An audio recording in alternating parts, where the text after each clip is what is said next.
ახლა ყავს ესეთი სტუმარი, რომელსაც ძალიან ბევრი მიმდევარი ყავს და ძალიან ბევრი უსმენს და უგდებს ყურს.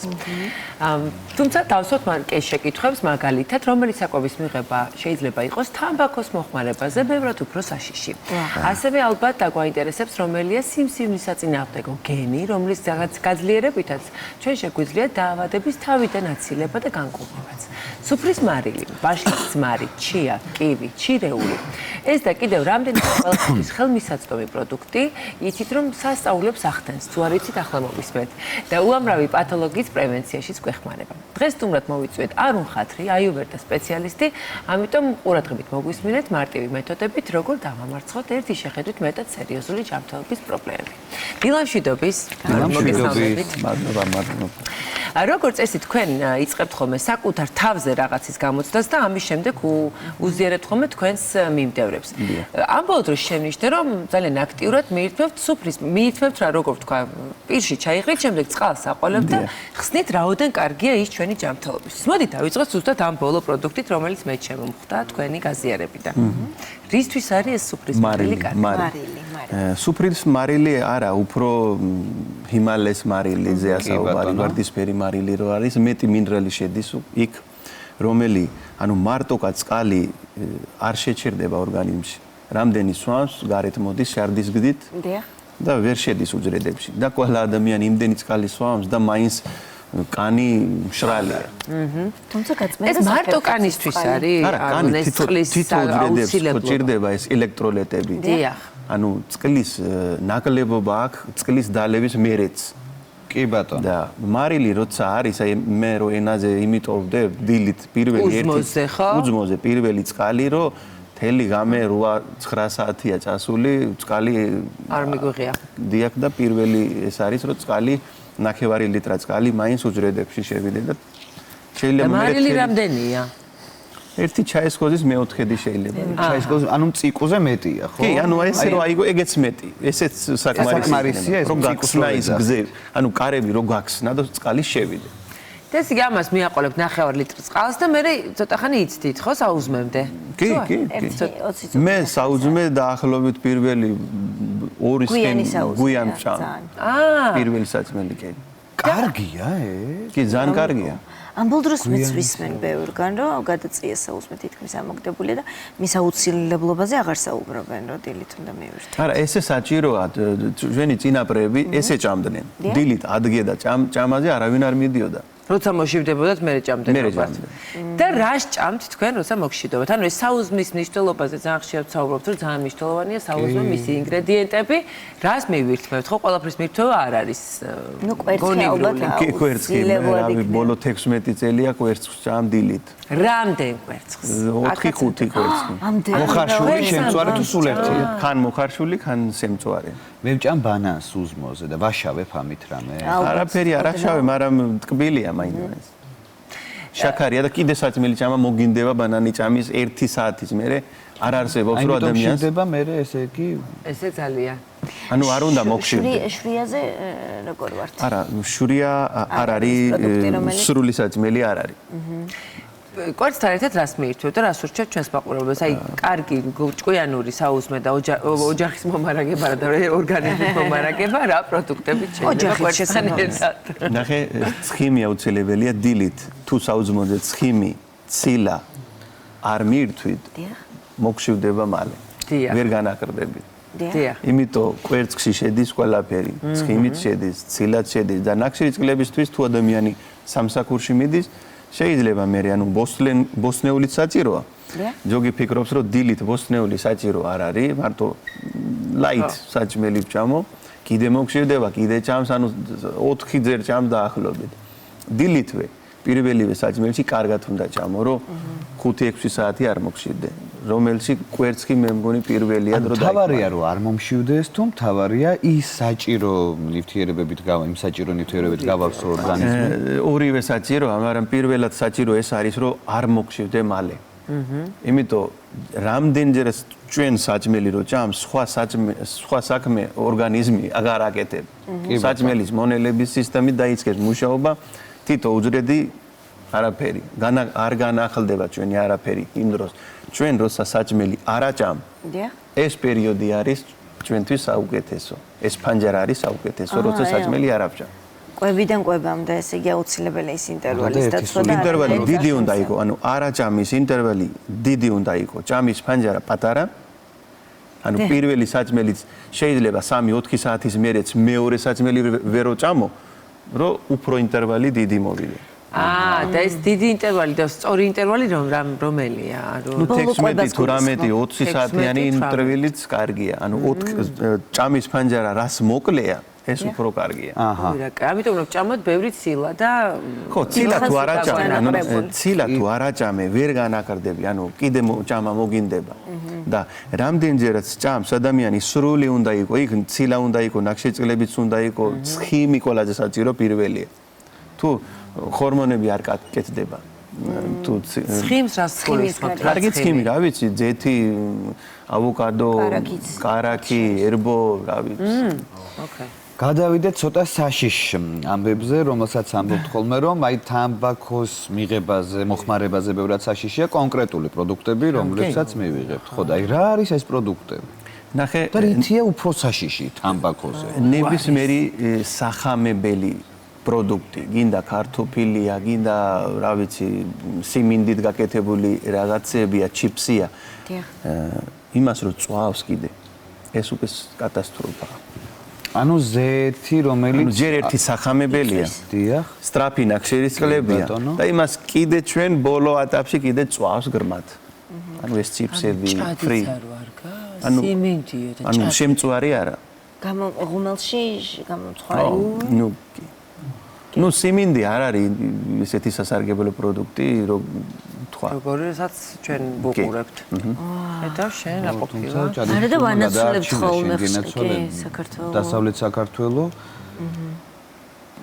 ნახე, ზოგი ადამიანს პრობლემა არ არის და იტანს, ეხლა დიაბეტი ადამიანი ჭადი რო ჭამს და გინდა შემწვარი კიდე უფრო ცუდია და ჭადი დიაბეტისთვის არ არის კარგი პროდუქტი. კი ბატონო. ანუ აქ ინსულინზე ძალიან დიდი ყურადღება მოდის და ჩვენ სანამ შევიდოდით ეთერში თქვენ თქვით, რომ ინსულინის დონე რომ მიჭირავსო ბოლო რამდენიმე წელიო, ეს ძალიან ცვლისო როგორც ვიზუალურ მხარეს, ასევე ჯანმრთელობის საკითხს. როგორ შეიძლება ასაკს დააპატარავე. ხო და აბა ახლა გისმენთ, როგორ ნახე, პენკრიასი არის. მე ჩემი ვიდეოებშიც დიდი აქცენტი მაგას ვაწერებს, რომ ინსულინის რაოდენობა სტაბილური უნდა იყო, არ სწავიდე ქვევით, არ უნდა ითამაშებოდე. და პენკრიას არის ერთ-ერთი ეგეთი ორგანო, რომელიც წვეთ ადამიანი რამდენი ხანი სიცოცხლე. ის წვეთ სიცოცხლე. კი ბატონო, ეს უნდა იყო ყველაზე ძანსაგი, რომ ეს გულის ფუნქციები, გვიძლი, თლიანი სისტემა დამოკიდებულია ჩვენი პენკრიას მუშაობაზე. და ის მუშაობს ერთხელ მე ვიდეოში თქვით, რომ ბევრი ეცინებოდა კიდე რომ პენკრიას ისვენებს.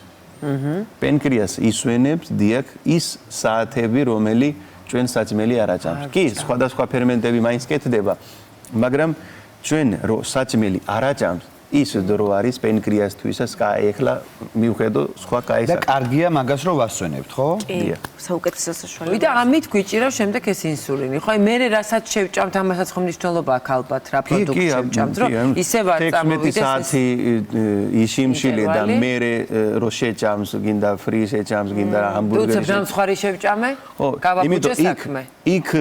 იქ გამოდის, რომ ეს კალორიული დეფიციტი ტყუილია. იცი რატო? თუ ადამიანი 2000 კალორია ჭამს. კი ბატონო. და 2000 კალორიაში 2 ჰამბურგერი რო შეჭამო, 1000 კალორიანის დილით, 1000-იანი საგამოთი. დიახ. წონაში ვერ დაიკრება. იმიტომ რომ არა კალორიული დეფიციტი იქნება, მაგრამ წონაში ვერ დაიკლებს, იმიტომ ინსულინი არ დასტაბილურდება. ანუ ინსულინის სტაბილურობით ვიღებთ ჩვენ წონის კალორია შეიძლება მეტის გამოვიდე, მაგრამ თუ იქნება სტაბილური ინსულინი ზავა. აი პანკრეასზე გითხარით რა არის, რითაც შიმშილის გარდა დავუშვათ, ან კვებას და კვებას შორის დიდი ინტერვალით ვასიამოვნებთ და ვაამებთ, კიდე რა პროდუქტებია ის, რაც ვნებს უშუალოდ პანკრეასს და რატოა მაინც და მაინც ეს პასუხისმგებელი ჩვენს სიცოცხლეზე. ანუ ერთი ლუკმაც რო ჭამე თეთრი პური, პანკრეას უკეთ აქტიურებულია. დიახ. ერთი ლუკმაზეა საუბარი. ერთი კოზი შაქარიც რო შეჭამე, პანკრიას უკვე გაიგოჯა და ეხლა მოვა შაქარი, უნდა ნახშირწყალია მტერი, ესე იგი პირდაპირ. მტერი არ არის, არა, მტერი არ არის. თუ იმ ნაჭამი ნახშირის წყლის მერე აქტიური არ ახარ, მტერია. ჭამე და იმუშავე ან ივარჯიშე, კი ბატონო, საჭიროა. მაგრამ მაინც ჩვენი ორგანიზმი ბოლოს ყველაფერს გადაამუშავებს შაქრად. ავოკადოს რო ჭამო, მაინც გადამუშავდება, ანუ გლუკოზად იგებს ჩვენი ტვინი ეს ყველაფერი და ჩვენ რო კარგი საჭმელის ჭამს, დავამატებს სუდი საჭმელიც, ну, მაინც ზედმეტი სუდად მოვიქეცით, მაინც საბოლოო ჯამში. შავი პური არის თეთრი პურის ალტერნატივა, სიჯანსაღის კუთხით თუ ქორბალით გაკეთებული შავი პური და თეთრი პური სულ ერთია, არა ამის შენობა სულ ერთია, ერთი ეფექტი. ჩავანაცვლოთ, აი, ვინც დაუშვათ დამოკიდებულია. შურია შვრია ამ კუთხით დაშვებულია. ქატო. ცოტათი ქატო. იმიტომ უჯრედებში მეტია, რომელიც ნელა გადამუშავდება და ცოტა მავნეა, მაგრამ მაინც იგივეა. იცით რა არის, ანუ რთული ადამიანები ვარ და ხან რაღაც პერიოდულად ტკბილის რაღაც სურვილი ძალიან დაგჯაბნის ხოლმე და საინტერესოა თუ შეგიძლიათ შემოგთავაზოთ, ზოგს მართლა ცხოვრებას არ შეუძლიათ ტკბილის გარეშე და თან საუბრობთ რა მნიშვნელოვანია ეს ინსულინის დაჭერა. რა შეიძლება შეთავაზოს ადამიანს ტკბილის ალტერნატივად, რომელიც არის უფრო ჯანსაღი. მე ვფიქრობ, რომ ტკბილს როდესაც იღებ, კიდევ უფრო მეტად გინდება და რაც უფრო აკრძალო ტკბილს, შემდეგ მოთხოვნილება ქრება. ნახეთ, არც ერთი ტკბილეულში არაჯანსაღი ტკბილეულები რო არის, დამცხვარი ტორტები, ცილა არ შედის, იმიტომ ვერ გააკმაყოფილებ. ხო, მაგრამ ხო კვერცხით მზადდება და აქ ხო რასვანაირად დამუშავება. რამდენი კვერცხია ის? აი რაღაცა ტორტებზე რო გვესმის, რომ აი 20 კვერცხი. 1 კილოიანი ტორტში რამდენი კვერცხია?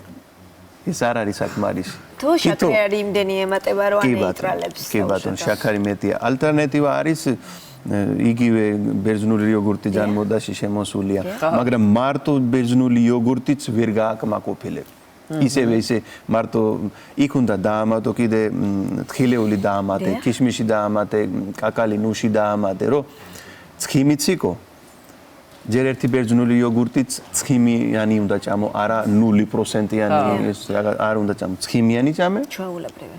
კი, კიდე ცხიმი დაამატე, კაკალი ნუში და ჩია დაამატე, რომ სრულად გამოვიდეს საჭმელი. არა მარტო ცილა, ან არა მარტო ნახშირწყლები, ან არა მარტო ცხიმი. სრულად უნდა იყოს. აჰა, რაღაც ერთად. ვაშლის მარია ძალიან პოპულარული ახლა, რაღაც დიეტებსაც მოიაზრებენ ამ ვაშლის ძმართან ერთად და მოკლედ ამბობენ, რომ ძალიან სასარგებლოა, მაგრამ არის მეორე მოსაზრება, რომ ყურს ძალიან აღიზიანებს, ხო? თქვენ როგორ უყურებთ ვაშლის ძმარს? არა, ნახე, ვაშლის ძმარი სასარგებლო არის, მაგრამ ყველა პროდუქტი ყველასთვის არ არის, რომ ყველამ დაიწყოთ. ვისაც ეროზიები აქვს, კუჭნაცლავის პრობლემა, კუჭის პრობლემა. ჯობია რომ თავი არიდო. წყლულია. არ უნდა დაინახოთ და შორიდანაც კი არ უნდა, ეს ძალიან მავნე შეიძლება იყოს იგეთი ადამიანისთვის. და სხვებისთვის? სხვებისთვის თუ კვების წინ დალევს, ნახშირის წყლების მეტაბოლიზმი ცოტა შენელდება და ეხმარება წონის დაკლებაში. ოღონდ სწორი კვებასთან ერთად.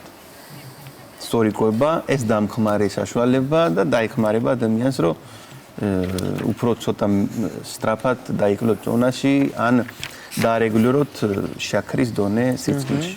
კი ბატონო, ყველაზე ვერაგ დაავადებასთან ბრძოლაში რამე მეთოდი ან საპრევენციოდ, ხო, სიმსივნეზე მაქვს საუბარი. აი რა არის ის, რაზეც თქვენ გასცემთ რეკომენდაციას? ნახეთ, ჩვენ ბუნებრივად გვაქვს ერთი გენი P53 დედისგან, მამისგან, ორიგან გვაქვს ეს 3000 წლის წინ აიურვედამ ამას ეძახიან პრანა. პრანა. გაგიგია ეს სიტყვა, ხო? პრანა. როცა იოგას ვარჯიში მედიტაცია აკეთებს, ეს პრანა გაძლიერდება. დღევანდელი მედიცინა მაგას ეუბნება მაიტოქონდრია. ხო? მაიტოქონდრია. ხო, დღეს ხო ბევრი ვიდეოებში მაიტოქონდრია უნდა გააძლიერო, ეს პრანა უნდა გააძლიერო. ეს არის გენი, რომელიც გვაქვს. ჯერ ერთი რითი გასუსტდება ეს მაიტოქონდრია. სიგარეტებით, რომელიც ეწევა, ეს პრანა. პრანა. გაგიგია ეს სიტყვა, ხო? პრანა. როცა იოგას ვარჯიში მედიტაცია აკეთებს, ეს პრანა გაძლიერდება. დღევანდელი მედიცინა მაგას ეუბნება მაიტოქონდრია. ხო? მაიტოქონდრია. უნდა გააძლიერო, ეს პრანა უნდა გააძლიერო. ეს არის გენი, რომელიც გვაქვს. ჯერ ერთი სიგარეტებით, რომელიც ადამიანი ეწევა, რეფინირებული საჭმელი საკვები რო იგებს ადამიანი, არა აქტიურობა, სტრესი და უძილობა. და პირველი არის აქ უძილობა. ვაუ. თუ არ დაიძინა ადამიანმა ეს გენი დასუსტდება. და ეს გენი თუ გინდა გააძლიეროთ, ალკოჰოლი დამავიწყდა და ალკოჰოლიც შედის იმაში. კი ბატონო. არ უნდა დალიო, ალკოჰოლი ასუსტებს იმ პრანას და მაიტოკონდრიას. გინდა იმ გენს და სიგარეტი არ შეიძლება. რას აძლიერებს? პრანას აძლიერებს კურკუმინი.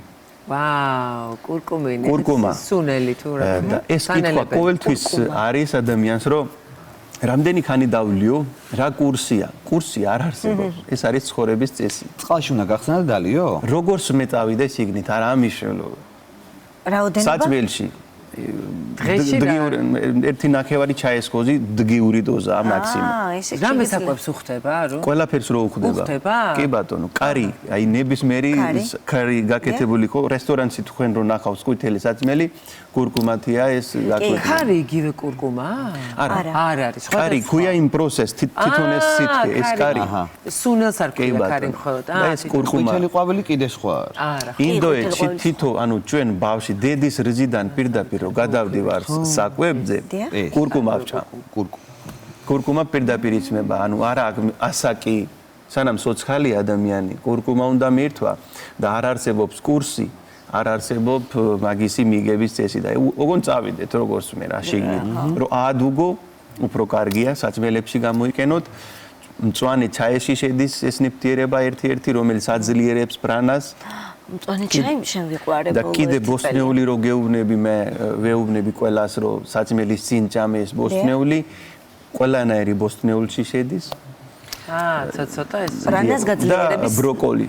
ბროკოლის უფრო ეს რო არის პატარა ბროკოლი რო მოდის. დიდი მადლობა. ლორთქვებით. რა ქვია?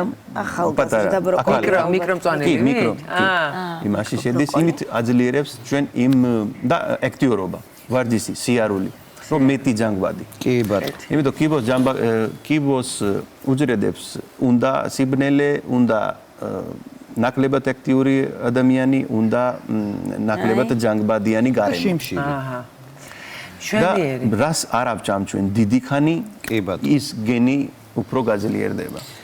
შვენიერი. ძალიან დიდი მადლობა არონ იმისთვის, რომ გვიზიარებ აი ამ უძველესი, ესე ვთქვათ, ცოდნის უმეტეს ნაწილს ჩვენ ქვეყანას და ჩვენ ქართველებს და ჩვენ უკვე ჩვენ მაყურებელს გაუზიარეთ მისი დახმარებით. მარტივად, ძალიან მარტივად და ყოველდღურად შეიძლება ჩვენ ჯანმრთელობაზე ზრუნვა სახლის პროდუქტებით მათ შორის და მადლობა ჩვენთანავე ყავით. დიდი მადლობა.